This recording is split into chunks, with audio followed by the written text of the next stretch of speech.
Here we go. I'm showing recording. Hi, this is Sergeant Beast Larson doing an interview. This is my first interview in a series where I'm going to talk to some correction and police officers that have been involved and survived or been a big part. Tonight, the officer saved the other correction officer's life in a prison stabbing attack. So I want to introduce former Officer Grant. We worked together at a prison down in Georgia, level 5, close security prison, max security prison for other states. Welcome. Good to see you again. Good to see you.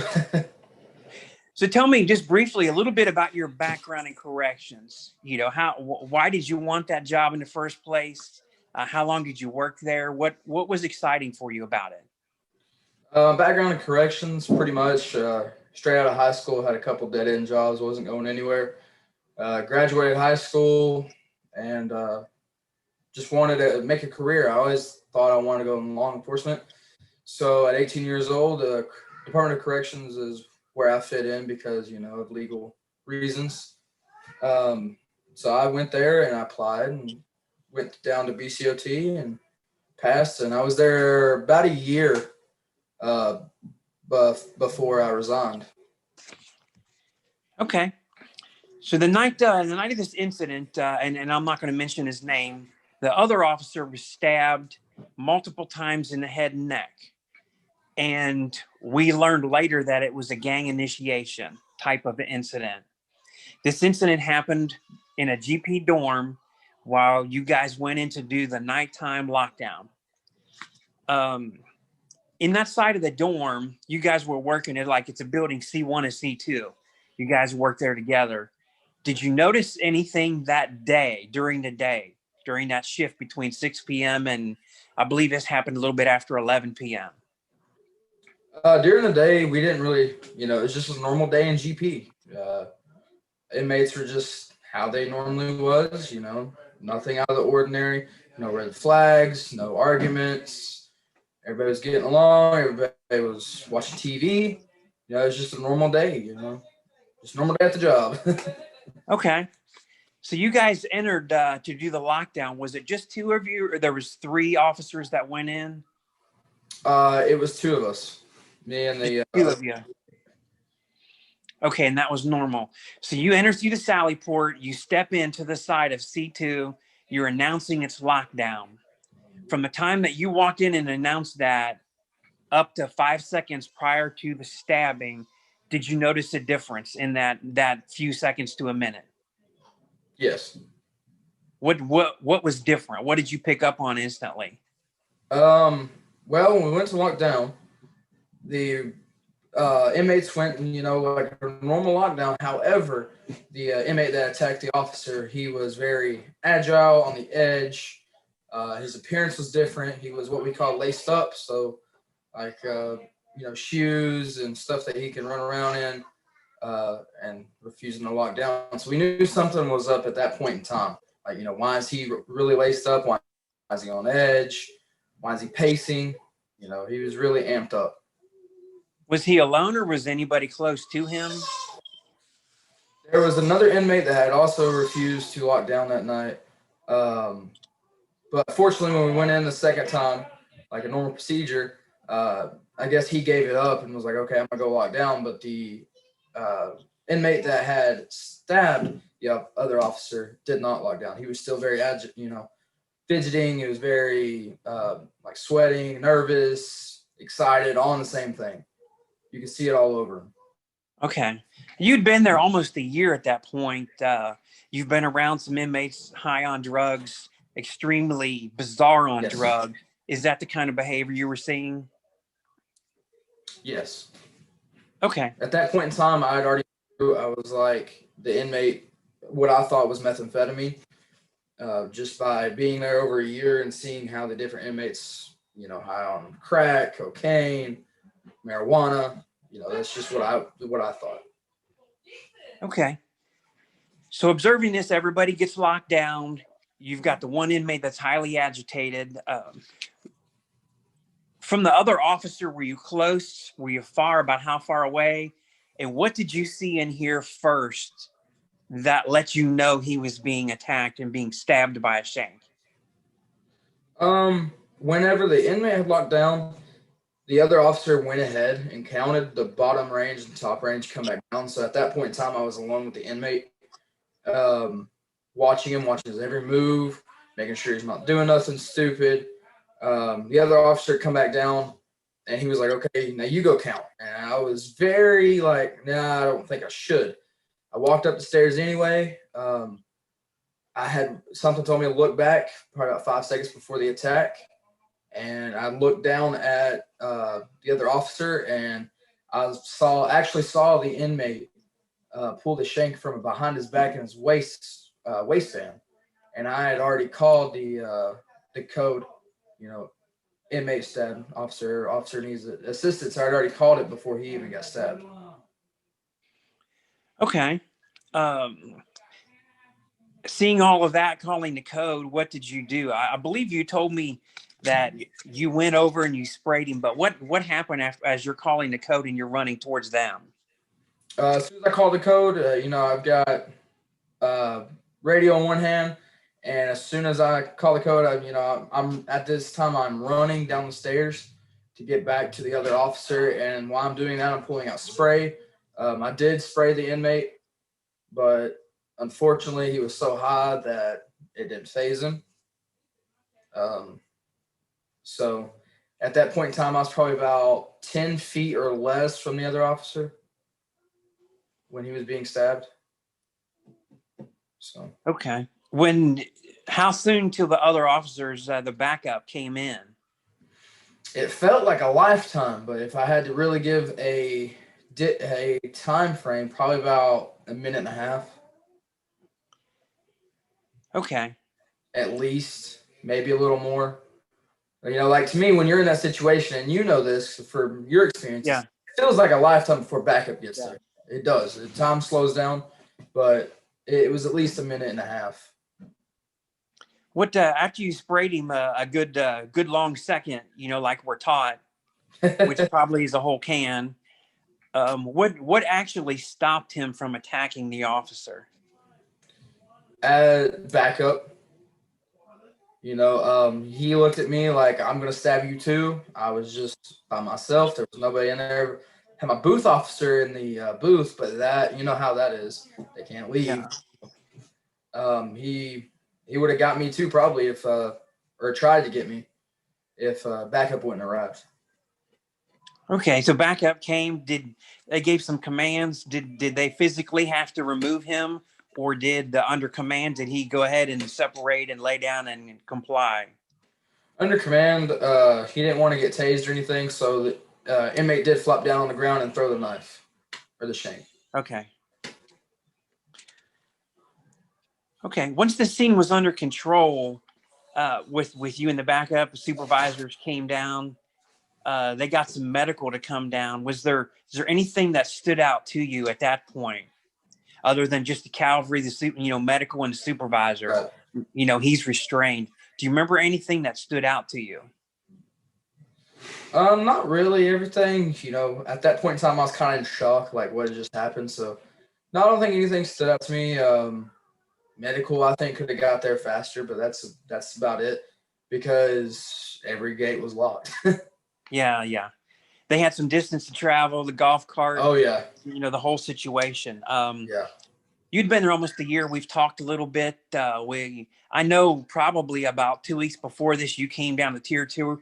You were involved. We were playing Kick the Cooler a little bit, talking about some defensive tactics, something that we did down there in Tier 2.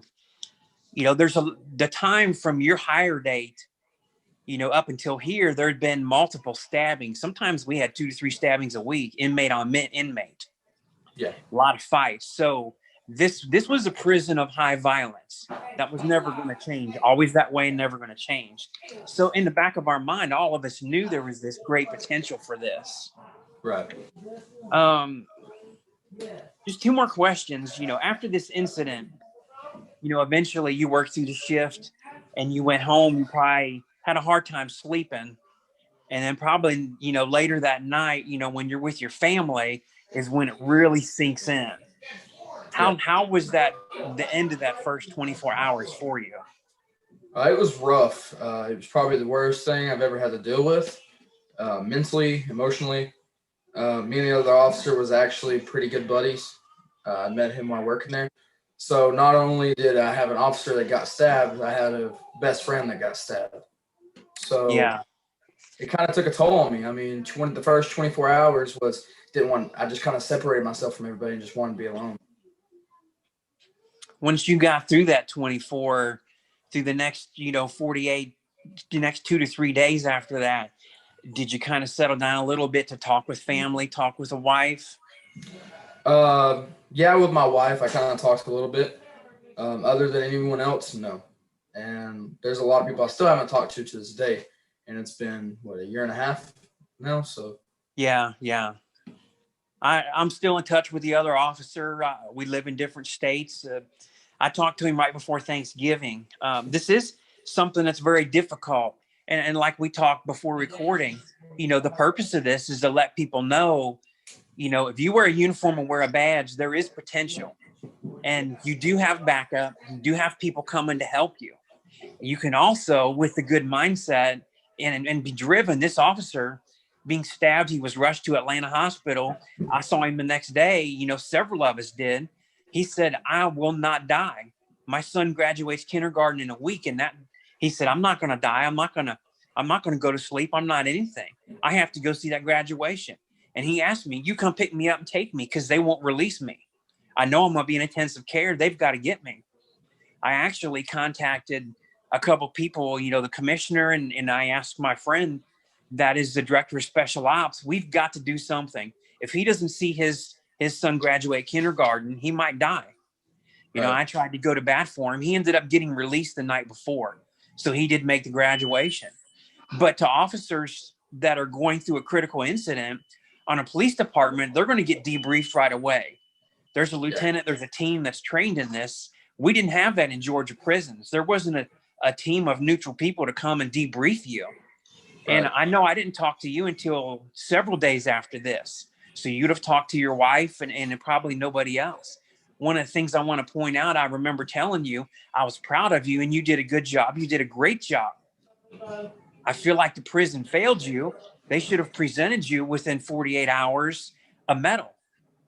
A life-saving medal for what you did, your efforts, you're getting help there, you're spraying in your attempts to deal with somebody, an inmate, but it's hard to deal with an inmate that's got a shank, that's stabbing, that's already been aggressive. But they should have gave you a medal. You should have been recognized as a hero for what you did. And I want to put this out there to the video, to the people and eventually the thousands of people that watch this, officers, police and correction, citizens as well. You're a hero because you prevented, and that officer's still alive because of what you did.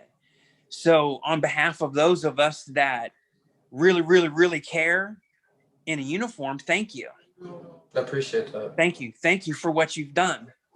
And there's a lot of struggle that's come from wearing a badge, from my career 30 years and from your career. I'm 53. I'm your parents' age or older. I remember when you first started, you were a young guy, big, tall guy, taller than me, big square shoulders. Like, yeah, this guy he's a big guy. He'd be hard to fight with. And we talked and we laughed and we talked and we've ate together. We've been in a chow hall. You've seen some of the craziness in a chow hall too. Yep. It's the life we live. It's the life we accept. It's a calling. But there's a point we realize, whether it's 30 years or a year, hey, this is going on. It's not for me, or I need to take a different path for my family. Here's the thing. We wear a uniform. We wear a badge right here. Wear this badge of honor. It's gave to us. It's pinned on us, But I've been married 25 years. My wife and my kids are going to come before anything. Right. And I've made career decisions because of that, and you did too. So we're just alike. I'm just twice your age. And I shave my head, but I have no hair, and you've got hair. My last question, while you're laughing here, what would you tell a new officer, that's got a couple years less experience, brand new, or somebody who says, I want to be a correction officer? What advice would you give them? My advice would be is don't ever think that it won't happen to you. Not only that, my other piece of advice is always keep your head on a swivel. always be attentive, always be alert, you know, and take the job seriously. Because I've seen a lot of officers, booth officers especially, fall asleep while they're officers on the floor.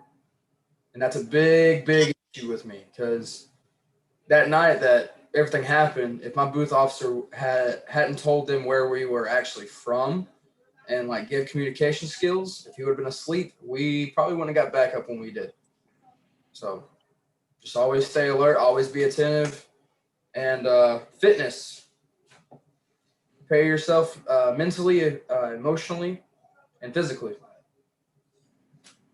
That would be what I would tell a new officer, or you know, something like that.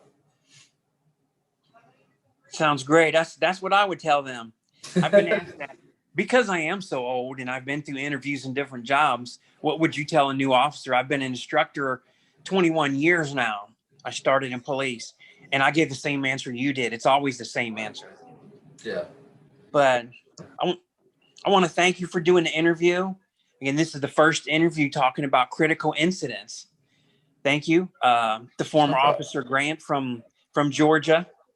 Thank you for your time. Thank you for your life-saving service. I wish I could get a medal and send it to you now. I'm going to look. I may be able to find one. I know a couple places to look and send something to you. Because from somebody, you deserve to have one. I'm going to do that, and then you can put it on somewhere, hold it, take a picture, and send it back to me. I'll definitely do that then. And I'll post that.